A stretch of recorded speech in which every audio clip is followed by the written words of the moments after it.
नमस्कार साथियों, welcome to this press conference. माननीय मुख्यमंत्री महोदय का निर्देश रहता है कि इस प्रदेश को अपराध मुक्त उत्तराखंड बनाना है। इसी क्रम में माननीय डीजीपी महोदय का और माननीय डीआईजी महोदय का निर्देश रहता है कि अपराध मुक्त उत्तराखंड बनाना है। इसमें बहुत इंपॉर्टेंट काम है। ये जो वेपन्स की चलन है, यहाँ पर जो अवैध असलाओं का और इम्पोर्टेड असलाओं का, फैक्ट्री में असलाओं का क्रेज है, ये इसका बांडाफोड़ करना आज बड़े ही गर्व का विषय है साथियों कि गदरपुर पुलिस, थाना पुलिस और एसओजी की टीम को बहुत बेहतरीन उपलब्धि हासिल हुई है। अवैध असलाओं का भारी केप गदरपुर थाना पुलिस और हमारा एसओजी के टीम द्वारा संयुक्त रूप से कार्रवाई करते हुए बेहतरीन काम किया गया है। अवैध असलाओं की केप बरामद की गई है।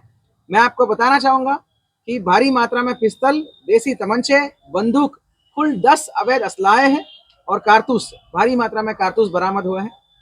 आगामी लोकसभा चुनाव 2024 के दृष्टिगत माननीय चुनाव आयोग का निर्देश रहता है कि विशेष रूप से नशे की सामान जैसे अवैध शराब और चरस, उन सब पे काम करना है और वेपन्स, जो इलीगल वेपन्स के ऊपर बहुत सख्त रूप से काम करना है।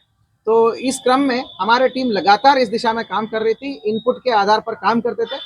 तो हमारे एसओजी और गदरपुर पुलिस टीम को, जो गदरपुर का थाना अध्यक्ष भुवन जोशी है और एसओजी का जो टीम है जिसमें मनोज धोनी है, इनको पहले से एक इनपुट था कि एक कुछ लोग हैं जो मतलब आगामी इसमें ले, मतलब इसको देखते हुए कि हाँ, कि एक भारी मात्रा में वेपन्स प्रोक्योर करना चाह रहे करके, तो इस वेपन्स को प्रोक्योर करने के लिए ये एमपी तक जा रहे हैं, मध्य प्रदेश तक जाके विभिन्न जगहों पे घूम रहे हैं और जो है वेपन्स को इकट्ठा कर रहे करके।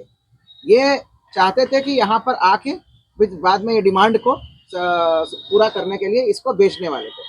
ऐसा एक बड़ा वेपन्स खोजने की एक प्लानिंग चल रही है, वेपन्स को इकट्ठा करने की प्लानिंग चल रही है करके। इसी इनपुट पर कई दिन से काम कर रहे थे।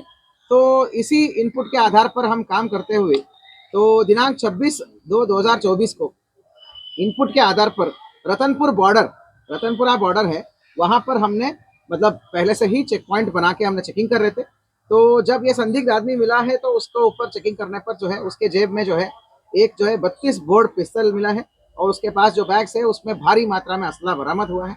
मैं पुनः बताना चाहता हूँ कि इस बेहतरीन कार्रवाई जो हुआ है उसमें एक अभियुक्त गिरफ्तार हुआ है। उसका नाम किशन पाल है, पुत्र स्वर्गीय श्री क्याली, है ना, वार्ड नंबर 5 खेड़ा, रुद्रपुर का रहने वाला है। तो ये जो है एमपी में जाकर भारी मात्रा में असला प्रोक्योर करने का कोशिश किया। तो जितना मात्रा में उसने कोशिश करा है वो पता नहीं कितना सक्सेसफुल नहीं हुआ, पर ये लेके आ रहा था यहाँ पर, आगे जो है कुछ लोगों को बेचने वाला था। मतलब ऐसा कोई स्पेसिफिक सप्लायर नहीं है, खरीदार नहीं है, ये बस एक स्टॉक बना रहा था अपना। ठीक है, बाद में जब जरूरत होगा तो अच्छे अच्छे दामों में बैठेंगे।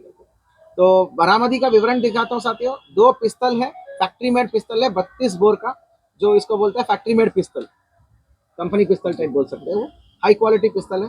5 कारतूस है 32 बोर का, एक प्योनिया है, 5 कारतूस 12 बोर का, 7 तमंचे 315 बोर का और 7 कारतूस 315 बोर का। तो निश्चित तौर पर ये कहूँगा कि ये उधम सिंह नगर जनपद पुलिस और सभी थाना अध्यक्ष और सभी थाना की टीम्स और एसओजी लगातार इस प्रकार कार्रवाई करते रहते हैं, क्योंकि आगामी चुनाव के संवेदनशीलता को देखते हुए हम लगातार काम करेंगे। किसी भी प्रकार का इनपुट है तो उस पर काम करते रहेंगे। मेरा यह सख्त संदेश है कि आगामी चुनाव आ रहे हैं, किसी भी प्रकार का अवैध असला या उसकी क्रेज या उसका सप्लाई चेन सबको ध्वस्त किया जाएगा। मेरा सख्त संदेश ये है यहाँ के क्षेत्रवासियों को या फिर कोई अपराधी जो तत्व जो रहते हैं उन सभी को एक सख्त संदेश है। हमारा थाना पुलिस बहुत एक्टिव रहते हैं। किसी भी लोगों द्वारा इस प्रकार की सप्लाई करने की काम करे या फिर खरीदार की करने का काम करे या आपने घर में रखा है, तो ये सब इनपुट कलेक्ट किया जाएगा और इनपुट बेस्ड आधार पे काम करते हुए सख्त से सख्त काम किया जाएगा। पुनः गदरपुर की थाना पुलिस, उसमें जो पुलिस टीम में हमारा भुवन जोशी है, गणेश भट्ट है, मनोज धोनी एसओजी का है, भुवन पांडे, इरशादुल्ला, दर्शन सिंह, दीपक जोशी, ललित कुमार एसओजी से, भूपेंद्र एसओजी से, नीरज बोर एसओजी से, भोज हमारा राजेंद्र रजवार एसओजी से, ये सभी पुलिस टीम का बेहतरीन कार्रवाई है। कई दिन से इनपुट के आधार पर काम कर रहे थे, तो इनकी मेहनत का एक बहुत अच्छा एक परिणाम मिला है। अभी लेकिन काम बाकी है। तो ये वेपन्स ये कहाँ से ला रहा था उसकी भी हम इन्वेस्टिगेशन में लाएंगे। तो अभी तक तो ये बोल रहा है कि कुछ जगह से ला रहा था, एमपी से खरीद के करके। वो एग्जैक्ट सप्लायर कौन है, क्या है, वो सब देखना पड़ेगा। और अभी तक का पूछताछ में ये बिंदु आया है कि ऐसा कोई स्पेसिफिक सप्लायर नहीं है, मतलब जिसको देने आया था, ये बस इकट्ठा कर रहा था, क्योंकि इस साइड में डिमांड तो रहती है, लोगों को क्रेज रहता है और यहाँ पर एक और ट्रेंड भी है कि लोग अपना वैध असला रख लेते हैं चुनाव के टाइम पे और बाद में ये कोशिश करते हैं हमारे पास कोई ना कोई वेपन रह जाए घर में, तो ये भी एक टेम्पररी डिमांड क्रिएट करता है। तो इसके लिए ये इकट्ठा कर रहा था भारी मात्रा में कि जब जब कोई पूछेगा तो हम अच्छे दाम में दे देंगे। तो इसका भी हम तस्दीक करेंगे इन्वेस्टिगेशन में। पुनः हमारी पूरी पुलिस टीम को, गदरपुर की थाना पुलिस टीम को और एसओजी टीम को बहुत बहुत धन्यवाद इस बेहतरीन कार्रवाई के लिए। सर एक नहीं है पर कंगाला जाए। सर एक बात, मैं सतीश बत्रा, दैनिक जागरण से। सर इतना माल ये इकट्ठा लेके जा रहा था, जहाँ किसी को देना था, क्या उसने उसका नाम नहीं बताया? मैं आपको वही तो बता रहा हूँ कि अभी तक आप सर यहाँ पर इसका कहाँ